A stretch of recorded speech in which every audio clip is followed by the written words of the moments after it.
ಆತ್ಮೀಯ ಬಂಧುಗಳೇ, ಶ್ರದ್ಧೆಯ ತಂದೆ ತಾಯಿಯಂದರೆ, ನಲ್ಮೆಯ ಸಾಹಿತ್ಯಾಭಿಮಾನಿಗಳೇ, ಇಂದು ನವರಾತ್ರಿಯ 6ನೇ ದಿನ. ಈ ಸೃಷ್ಟಿಯಂದು ಶ್ರದ್ಧಾಭಕ್ತಿಯಿಂದ ಮಾಡಿದ ಆರಾಧನೆಯ ಫಲವನ್ನು ನೀಡುವಂತಹ ದಿವ್ಯ ಮಾತೆ ಕಾತ್ಯಾಯಿನಿ ದೇವಿಯನ್ನು ಪೂಜಿಸುವಂತಹ ಒಂದು ಪರಮ ದಿನ. ನವರಾತ್ರಿ ಆರಾಧನೆಗಳಲ್ಲಿ 6ನೇ ದಿನದಲ್ಲಿ ಪೂಜಿಸಲ್ಪಡುವಂತಹ ದೇವಿ ಕಾತ್ಯಾಯಿನಿ. ಇವಳು ಶಕ್ತಿಯ ಕ್ರೌರ್ಯ ರೂಪವನ್ನು ತೋರಿಸಿದ್ರೆ, ತ್ರಿಪುರ ಸುಂದರಿಯಾದ ಪಾರ್ವತಿ ದೇವಿಯ ಸೌಮ್ಯಾವತಾರವು ಕೂಡ ಈಕೆಯಲ್ಲಿ ಇದೆ. ದೈತ್ಯ ಸಂಹಾರಕ್ಕಾಗಿ ತೇಜೋಮಯ ರೂಪ ತಾಳಿ ಕಾತ್ಯಾಯಿನಿ ದೇವಿಯಾಗಿ ಬಹಳ ಪ್ರಸಿದ್ಧಿಯನ್ನು ಹೊಂದಿದಂತಹ ಪಾರ್ವತಿ ಇಂದಿನ ದಿನದ ವಿಶಿಷ್ಟ ದೇವತೆ.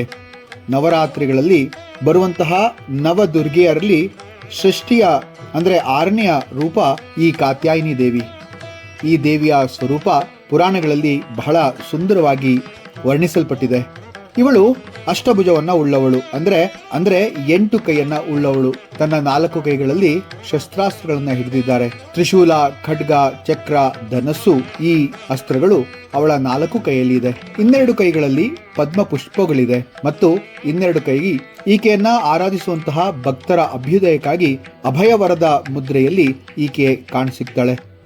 ಇವಳು ಸಿಂಹವಾಹಿನಿ ಕೂಡ ಹೌದು. ಈ ಒಂದು ಮಹಿಷಾಸುರ ಮರ್ದಿನಿಯ ಒಂದು ಕತೆ ನಿಮಗೆಲ್ಲರಿಗೂ ಕೂಡ ಗೊತ್ತೇ ಇದೆ. ಆ ಮಹಿಷಾಸುರ ನನ್ನ ಸಂಹಾರ ಮಾಡಿದಂತಹ ಕಾತ್ಯಾಯಿನಿ ದೇವಿ ಈ ಒಂದು ರೂಪದಲ್ಲಿ ಜಗತ್ತಿಗೆ ಅಭಯವನ್ನ ನೀಡುವಂತಹ ಮಹಾತಾಯಿಯಾಗಿದ್ದಾಳೆ. ಪುರಾಣ ಪ್ರಸಂಗಗಳಲ್ಲಿ ಮಹಿಷಾಸುರ ವಧೆ ಬಹಳ ಪ್ರಮುಖವಾದದ್ದು. ಪ್ರಾಚೀನ ಕಾಲದಲ್ಲಿ ಮಹಿಷಾಸುರ ಎಂಬಂತಹ ಒಬ್ಬ ರಾಕ್ಷಸ ಬ್ರಹ್ಮನಿಂದ ವರವನ್ನ ಪಡೆದು ದೇವತೆಗಳನ್ನ ಹಿಂಸಿಸಲು ಆರಂಭಿಸ್ತಾನೆ. ಬ್ರಹ್ಮನ ವರದಿಂದ ಅವನು ಯಾರಿಗೂ ಸಿಗದ ಒಂದು ಜಯವನ್ನ ತಾನು ಗಳಿಸ್ತಾನೆ.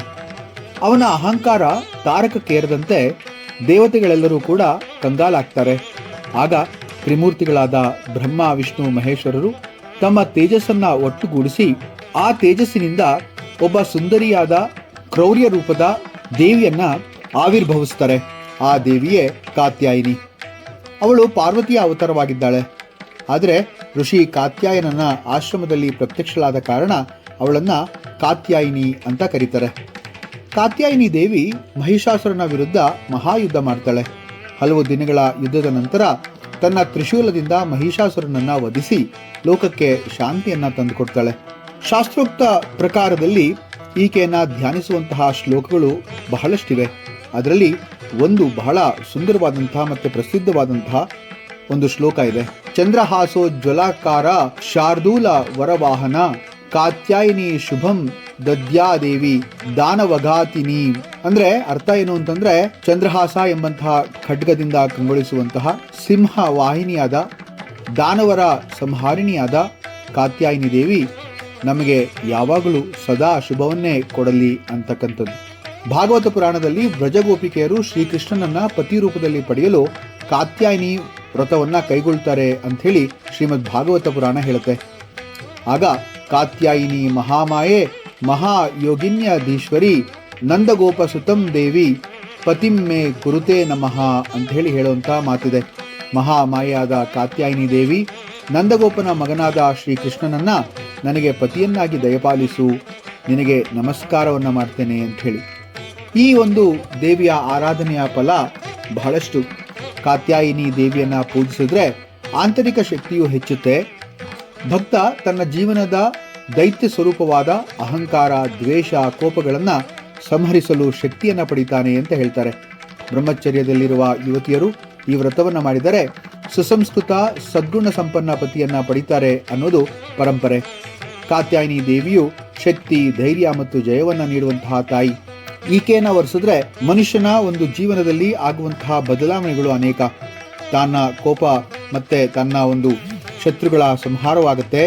ಹಾಗೆ ತನ್ನೊಳಗಿರುವಂತಹ ಅಹಂಕಾರ, ದ್ವೇಷ ಮತ್ತೆ ಅರಿಷಡ್ ವರ್ಗಗಳು ನಾಶವಾಗಿ ಸುಸಂಸ್ಕೃತನಾಗ್ತಾನೆ ಅಂತ ಹೇಳೋದು ಇದೆ. ದೈತ್ಯಗಳು ಹೊರಗಿನ ಶತ್ರುಗಳಲ್ಲ, ನಮ್ಮೊಳಗಿನ ಅಜ್ಞಾನ, ಅಹಂಕಾರ, ದುರಾಸೆಗಳೇ ಇವೇ ಮಹಿಷಾಸುರರು.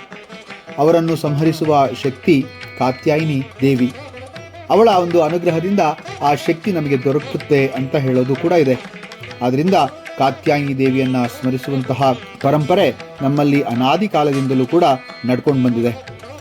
ಈ ಒಂದು ನವರಾತ್ರಿಯ 9ನೆಯ ದಿನದಲ್ಲಿ 6ನೆಯ ರೂಪವಾಗಿ ಕಾತ್ಯಾಯಿನಿ ದೇವಿಯನ್ನ ನಾವೆಲ್ಲರೂ ಕೂಡ ಈಗ ಅರ್ಥ ಮಾಡ್ಕೊಂಡಿದ್ದೇವೆ. ಈ ಕಾತ್ಯಾಯಿನಿ ದೇವಿ ನಮ್ಮೆಲ್ಲರಿಗೂ ನಿಮ್ಮೆಲ್ಲರಿಗೂ ಸುಖ, ಶಾಂತಿ, ನೆಮ್ಮದಿ, ಆಯುಷು, ಆರೋಗ್ಯ, ಐಶ್ವರ್ಯವನ್ನ ಕೊಟ್ಟು ಕಾಪಾಡಲಿ ಅಂತ ಬೇಡ್ಕೊಳ್ತಾ ಮುಂದಿನ ರೂಪದೊಂದಿಗೆ ಮತ್ತೆ ನಿಮ್ಮನ್ನ ಭೇಟಿಯಾಗುವಂತಹ ಪ್ರಯತ್ನವನ್ನ ಮಾಡ್ತೇನೆ. ಮತ್ತೊಮ್ಮೆ ನವರಾತ್ರಿ ಹಬ್ಬದ ಹಾರ್ದಿಕ ಶುಭಾಶಯಗಳು ನಿಮಗೆಲ್ಲರಿಗೂ ಕೂಡ. ಮುಂದಿನ ರೂಪದೊಂದಿಗೆ ಮತ್ತೆ ಸಿಗೋಣ. ನಮಸ್ಕಾರ.